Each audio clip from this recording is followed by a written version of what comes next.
네, 한 주간 전 세계 곳곳에서 일어난 주요 이슈들 정리해봅니다. 동의대 아시아개발연구소장 김태원 교수 스튜디오에 나와 계신데요. 안녕하세요. 예, 안녕하세요. 네, 어제 새벽 또 북한이 동해상으로 미사일 3발을 발사했습니다. 이 소식부터 먼저 전해주시죠. 예, 북한이 어제 새벽 5시 45분부터 6시 40분 사이에 황해도 황주에서 동해상으로 스커드 미사일 그리고 또 노동 미사일 3발을 발사했다고 하는데요. 네. 각각 한 500-600km를 비행하다가 동해상에 떨어진 걸로 그렇게 보도되고 있습니다.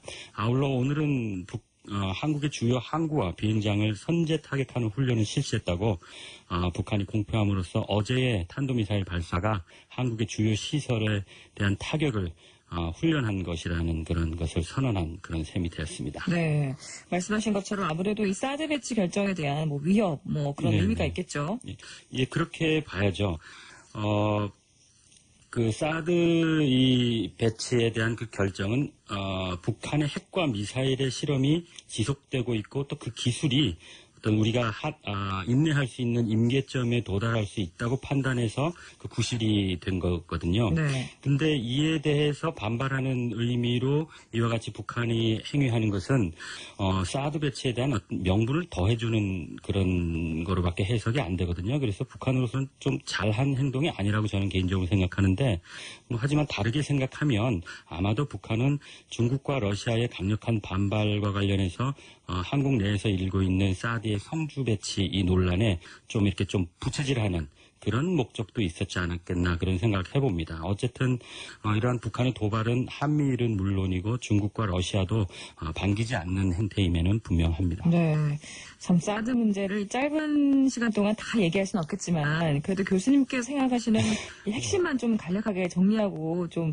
다음 소식으로 넘어가죠. 예, 사드 문제의 핵심을 두 가지로 말씀드리겠습니다. 첫째는 북한의 핵과 미사일 도발이 임계점에 가까워지면서 핵이 없는 한국이 홀로 감당하기에는 불가능한 상황에 점점 가까워지고 있다는 겁니다. 네. 그리고 사드 문제의 두 번째 핵심은 미국과 중국의 강대국 간 힘겨루기라는 사실입니다. 중국의 옆에는 러시아가 손잡고 있고요. 일본은 미국에 바짝 붙어 있습니다.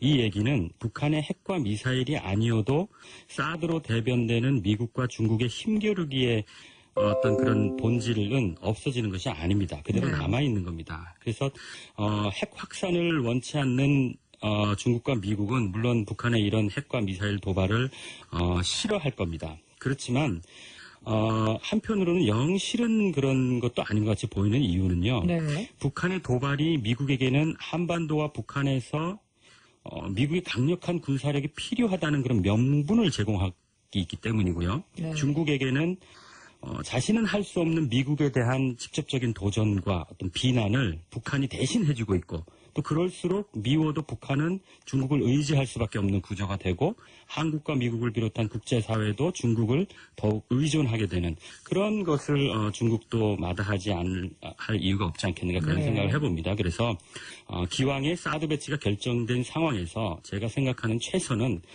너무 급하게 모든 것을 결말지으려는 그런 조급함을 버려야 되겠다 하는 그런 생각을 해봅니다. 네. 미국과 중국이 우리에 대한 압력을 자꾸 가하는 것은 당연한 거고요. 그래서 앞으로 실제 사드 배치까지는 시간이 얼마나 걸릴지 또 어떤 방향으로 발전될지 이 일이요 아무도 모릅니다. 그래서 우리는 어렵고 복잡한 문제일수록 빨리 결판을 내기를 바라는 어떤 그런 심리적인 성향이 있지만 그렇지만 국가 안위와 관련된 외교 안보 문제는 초연한 인내가 필요합니다. 네. 조급한 쪽이 늘 손해를 보거든요. 그래서 실제 배치될 때까지 성주 군민 물론이고 국민들 모두 다 그리고 미국과 중국, 러시아 그리고 북한까지 아우르는 의사소통과 대화의 노력을 포기해서는 안 되겠다 그런 생각을 해보고요. 진심이 있고 성실한 노력을 이기는 건 아무것도 없거든요. 그래서 사실은 한국의 이런 어려운 입장을 북한을 비롯해서 주변 강대국들과 국제사회가 다 알고 있습니다. 알면서도 저마다 자신의 이익을 얘기할 뿐이거든요. 그래서 우리도 우리의 이익을 차분하지만 힘있게 꾸준하게 얘기해야 합니다. 사실 긍정적인 것은 이렇게 저마다 국가 이익을 얘기하지만 평화를 향한 명분이 한국에게 있다는 겁니다. 이 평화와 지구촌 공동 번영에 대한 명분은 바다 한가운데서 폭풍으로 자칫 방향을 잃을 수도 있는 한국이라는 큰 배의 나침반과 같은 그런 역할을 한다고 그렇게 정리해 보겠습니다. 네. 조급할 필요 없고 좀 초연한 인내가 필요하다 이런 말씀하셨는데 네. 그렇다면 이 사드 배치 평화를 향한 명분이다라는 걸 좀 국제사회에 알리기 위해서 좀 어떤 노력이 필요할까요?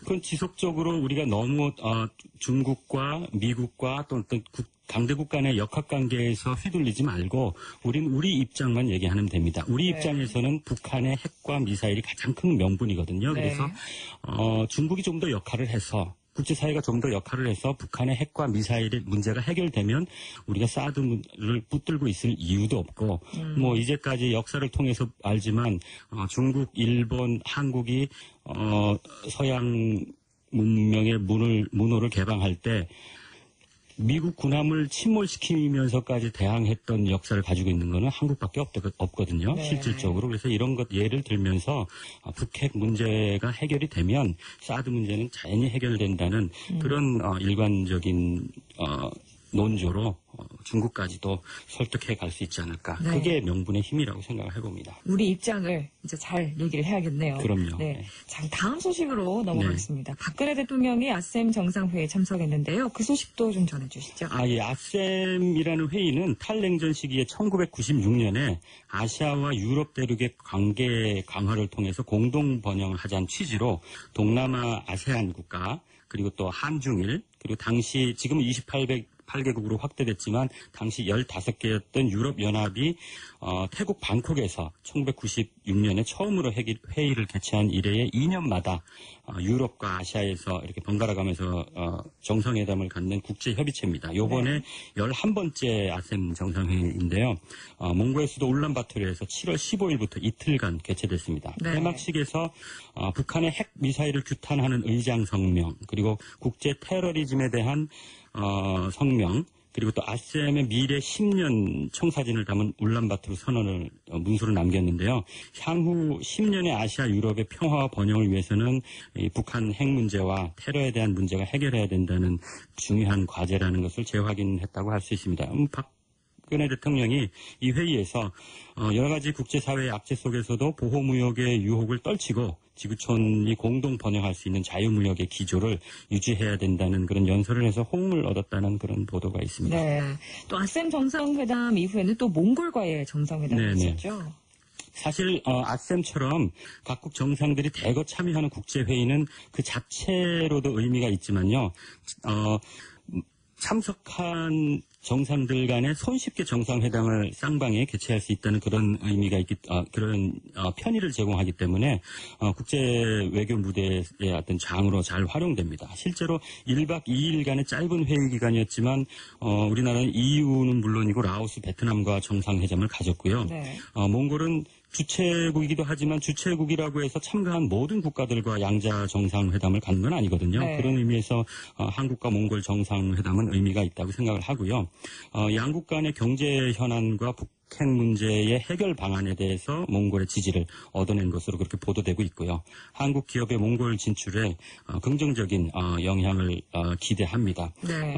한 가지 짚어보고 싶은 거는 지난 5월에 아프리카 순방 때 북한의 우방인 우간다를 방문해가지고 상당히 친한 쪽으로 이렇게 기울게 만들어놨던 외교적 성과를 얘기를 했는데요.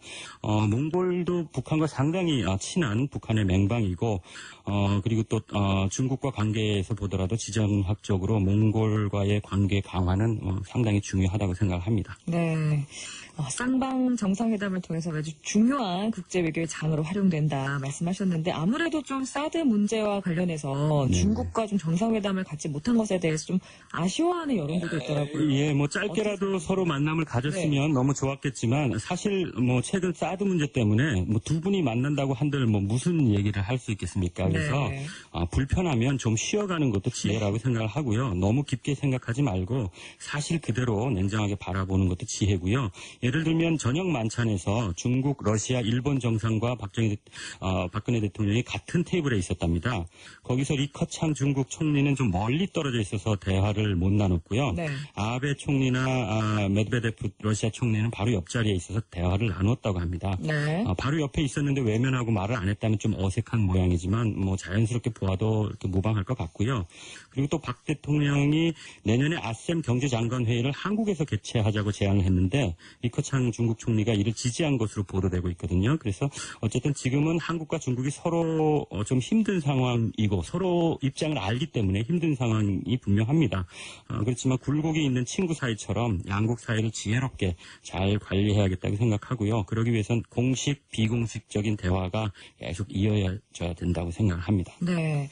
또 마지막으로 어제 KBS 9시 뉴스에서도 보도가 됐는데 일본 야쿠자 조직원이 마약과 총기를 소개한 채 부산에서 검거됐습니다. 좀 걱정과 실망이 좀 교차하는데요. 예, 어제 부산 경찰청 마약 수사대가 발표하기를 중국산 마약을 일본으로 밀반출하려던 일본 야쿠자 중간 보스가 검거됐는데 1kg에 가까운 마약과 함께 실탄이 장전된 총기를 함께 소지하고 있었다는 겁니다.